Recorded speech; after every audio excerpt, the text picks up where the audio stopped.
All right, we ready. You ready? Ready, Freddy. Ready. Ready, Freddy. I don't need this here, do I? Ready, Freddy. Let's get to it. Bro, Just making sure everything's all good. everything is everything. Don't need no. There you go, talking like me, man. Don't need no mishaps. Now I'm talking like you. Yep. What's up, everybody? It's your girl, Michael, and I'm your boy Ray. he's trying to be funny. This is my husband, Ray. And today is episode number 5. Sipping with the Simpkins. Sipping with the Simpkins, talking about parenting the only child. Chronicles. Yes, the early years. What you sipping on? That's a different drink. Yes, got a little matcha latte tonight, this evening. You see us a little late today. We weren't able to get to it over the weekend, so it's a weeknight special tonight. Weeknight special. We're racing against the light of the outdoors. What are you having? I'm having some Jamaican rum. First off, shout out to the folks in Jamaica. You know, prayers for the people in Jamaica. They're going through a lot right now with the hurricane. Great. So, parenting an only child. Parenting an only child from the perception of an only child. That's right. But you two are way different, vastly different. Vastly different? Yes, and how you manage being an only child. Yeah, like you, it didn't. Yes, we'll get into it a little bit. All So right, the first talk about question, it. what is it like raising an only child? I love it because we were able to give him a lot of attention. Not too much attention, I don't believe, but attention from the standpoint of his development. And earlier in the podcast, I mentioned most people, parents want to give their kids what they didn't have, right? I thought some of that we did, but Your beard is doing something. my beard, is it bearding? Is it shining? Your beard is definitely bearding. Okay. But it's got a little something over there on that right side. I said right side. There you go. All right. Okay. All right. You're good. My beard is bearding, guys. The beard is bearding. All right. So you try to give your kids what you didn't have. And I think to some degree we did that. He benefited from being an only child and not having to share things and us being able to spend money to do different things. I remember when we started getting him equipment for music and figuring out that that's where his passion was and being able to feel good about supporting that passion. If we would have had multiple kids, maybe we wouldn't have been in that position to do that just because you're spending money in other places, stuff like that. So there's definitely a benefit to it. Yeah. What do you think? I would agree that there are some benefits to it. I think some of the challenges were just him always being or mostly being with adults and just not having a younger person to relate to learn from, or to bounce things off of, or to share things with, and all of those things. But I agree that it gave us a lot of opportunity to spend time with him, and I am pleased to say that I spent a lot of time with him, and I'm most proud of that. I remember people used to say he was more mature than the kids his age from the way he talked to people and the way he spoke, the conversations he was having. Yes, he spoke. He was he was way ahead of his time. There were things that were happening in school that he didn't understand with his peers, and that he was a little intolerable too because of his maturity level. Like, he just didn't get it. Some of those, he's like, why are they doing this? That's not how I play. That's not funny to me. So I think that was a little bit of a challenge. But overall, like personally, like being his mom, it was cool. But I do have to say that I definitely wish that I had an opportunity to do it again, be a parent to another child. I would have made some adaptations. Mm-hmm. I'm curious what the outcome would have been like. And then I'm also interested and curious, our son, like he being in this world by himself when I'm not here. And that worries me because he doesn't have cousins that are close in age. So he just doesn't have that bond. He doesn't have the relationship that I would appreciate. So that's where I say different. Like you made relationships with friends, and he's got some really close friends that he's maintained over the years, which I think is helpful. But his personality is just one that he's very particular and specific about who he puts in his space, and it's very few, which isn't a bad thing, but he's just not open to a whole lot of people. So let's go back to him growing up. I remember when I was growing up, and maybe you do too, parents used to not allow you to be in the room with the adults. Yeah, And it's grown folks' conversation. right. And you need to go play or go outside or whatever it is that you Yeah. were doing, You right? dispersed with your Right. cousins So the thing is, or did we siblings. allow him to be in those inner circles? And how do you think that favored him or not favored him as he's gotten older? Yeah, I don't know And I only how. asked that question because I remember there were times where he spoke more from an adult's perspective when he wasn't an adult to grown folk, Yeah, and it may have come across to them as disrespectful for sure. when he was speaking his mind and saying certain For things sure. instead of quote unquote staying in a child's place type For stuff. sure. So, what's your perception? For Like, what sure. you think about that? What do I think about that? Yeah, that scenario of him growing up and then people taking it the wrong way. I mean, it's reasonable. I definitely could relate, and I would cringe sometimes in certain spaces where people didn't understand, recognize, or appreciate the fact that he was an only child. And I wasn't the type of parent that was like, you could say, go to your room when you're having adult conversations, but I didn't want to send him to his room by himself to entertain himself all the time. So he generally was around us or adults in conversation. And there were, there's some elders that just don't get that or didn't understand Right. that. So there were some times where I may have cringed a little bit about what their response was going to be. But I've always told Michael, you can say whatever you want to say as long as you say it respectfully. And he generally did. It was just that it came from a child's mouth and how we grew up, like you said. A child's mouth doesn't say certain Right. things And it and might it have been comes across direct. a certain Right. way. It was just straight, exactly. But at the end of the day, it wasn't disrespectful. And that was either you understood it or you didn't. Okay. Do you think there's anything that we disagreed on, like if there, or did we disagree like too much attention? No, I don't think so. Yeah. I don't remember disagreeing on too much attention. Yeah. I felt like it was a good thing. At the end of the day, you're responsible for another life. And the more attention you can give them when they're impressionable in those first 7, 8 years, probably the better. Because you Yeah. really want to rub off on them and hope that they grow up to be respectable adults and carry themselves accordingly and all of that stuff. So, Right. Right. So it's interesting that you say that. I don't think we clashed on that at all. But our last episode, if you didn't check it out, check it out. We talked about parenting 101 without the manual. And we were talking about just where we may have clashed or had some differences in raising him. And so while we didn't disagree about too much attention, and it was also about, we talked some about how that may have interfered with our relationship.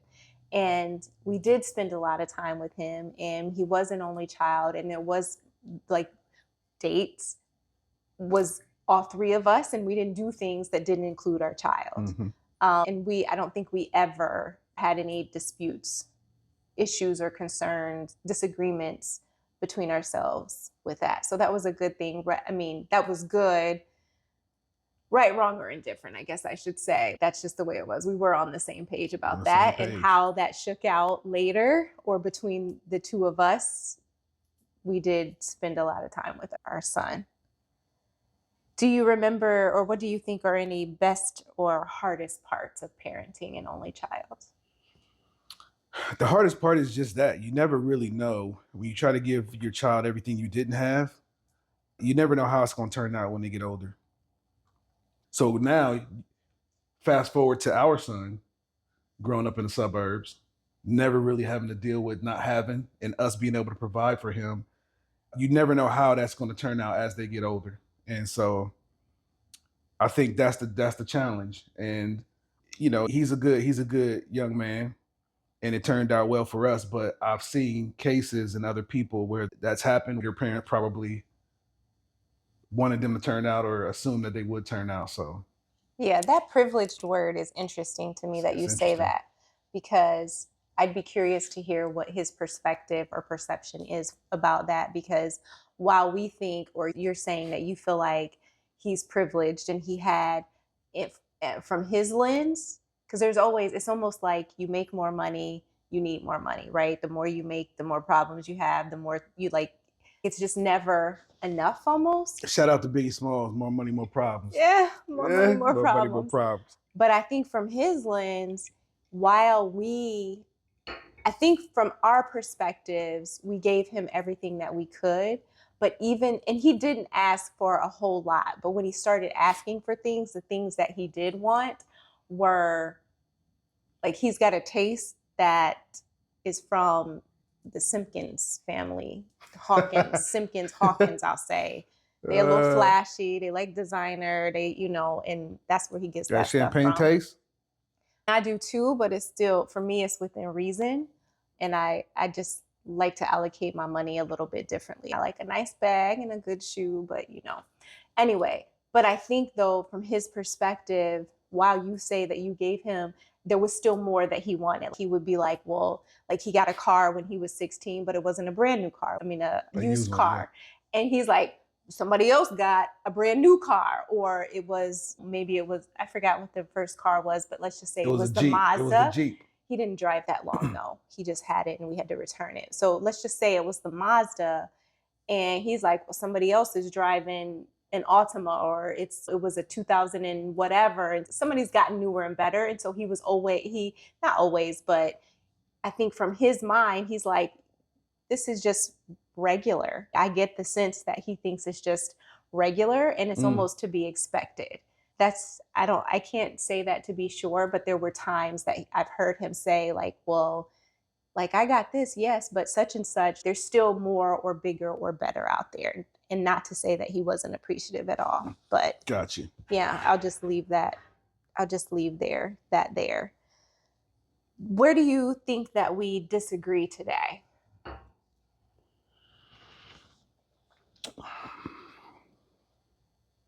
It's a good one. I'm gonna let you start that one. Yeah, I don't know that we necessarily disagree, but our son is a creative. He's always been, I mentioned that before about his ideals about education and what that looks like or what that means for him. And he's a musician, he's an aspiring artist. And he's just always been like out of the box. And I've always appreciated that and nurtured that.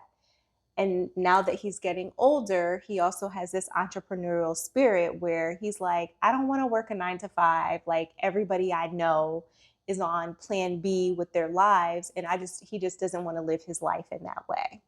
And he's getting older, and that independence that he's in that space where you would expect a little more independence, and I recognize that and I appreciate that, but I still want to give him that space to pursue that, as opposed to being distracted with something in the interim that may intervene with his ultimate goal. Whereas I think you are like, you can do both things. It's like both and, not and or. And I'm like, let Absolutely. go hard. So I think that's probably where we most clash today. And I think he could do a little something, or like a part-time type thing, but I don't think he should. I feel like it might be a distraction. Well, this is the thing. Brody is still on the payroll. So what I feel like is, because real hustlers out there know you worked a couple jobs until you figured out what you wanted to do. And I feel like there's a lot of artists, you could go from Kanye West to whoever you want to name, all worked a job and did music at the same time. So it can be done. We see cases where it can be done. So I'm not saying that he has to do it full time, because that would be a distraction. 35 plus hours, yeah, I understand that. But in the same breath, a part time job to put some money in his pocket, to start to not rely 100% on us, could be good for him. Yeah. right? Because you can do both, because you can still do music and still work 20 hours a week, because it's been proven it doesn't knock people off their square, but it do add to your responsibility. It does add to your responsibility. So that's what I feel like. And there's times where we agree on that based on what's going on. And there's times where it's like, okay, but the music is dope and he's doing good stuff. So I'm not stressing him out about it too much. You know what I mean? But Yeah. sometimes you got to drop little nuggets like, hey, Right. you could do a couple different things. Like people hustle and multitask all the time. And People this do. life is about multitasking. Until you figure out your path and get in your lane, like it's multitasking. And there's people out there that multitask all the time Yeah. in whatever field that they're doing.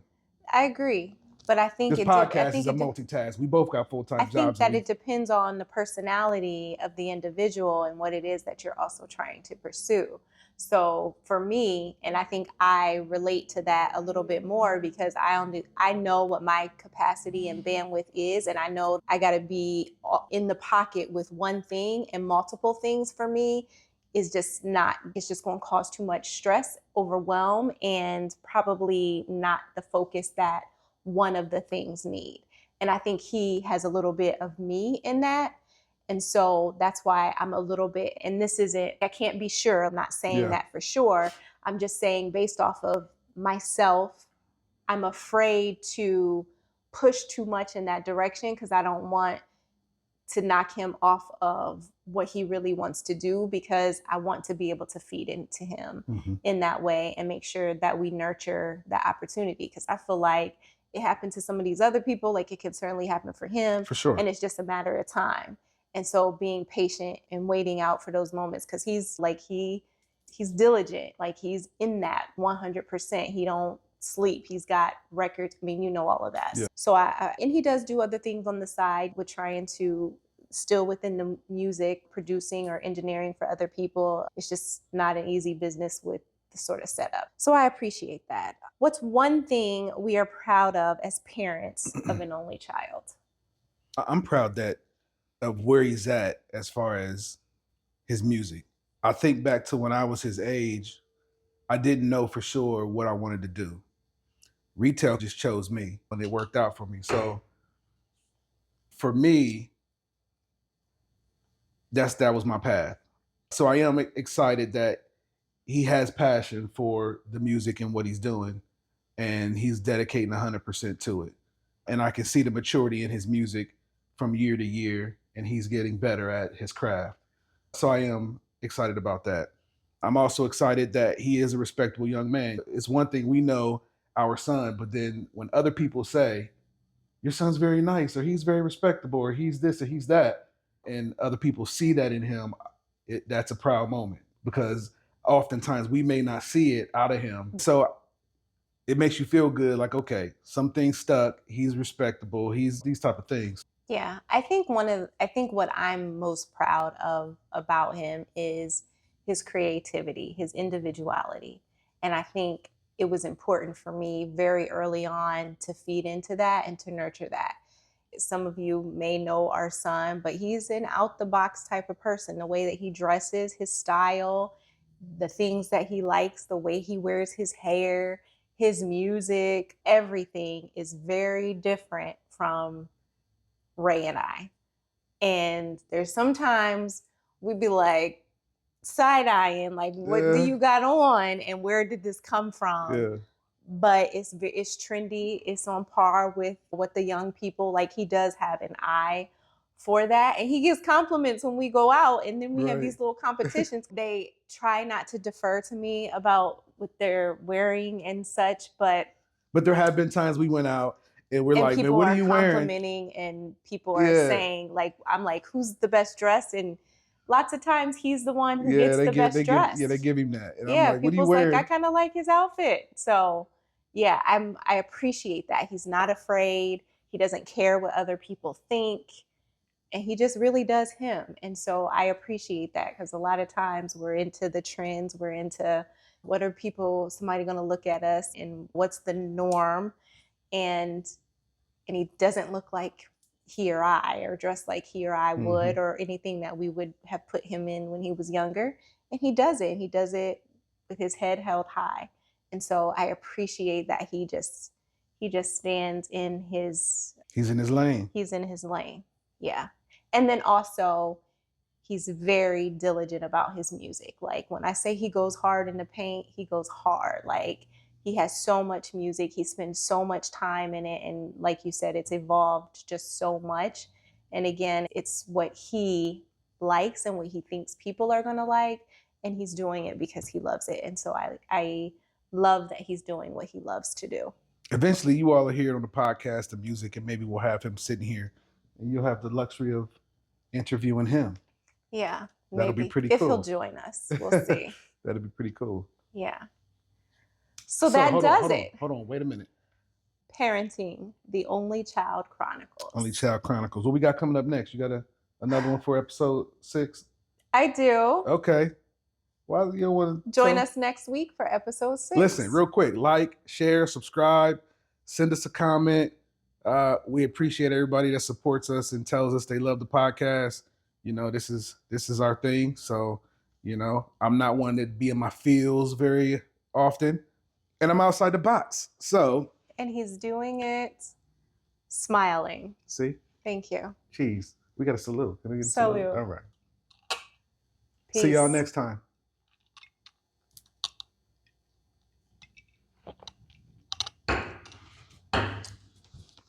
Bro, you be coming up with some stories. Are you making this stuff up? I swear. You don't remember that story? Not at all. Oh my God. And how you gonna call me out on episode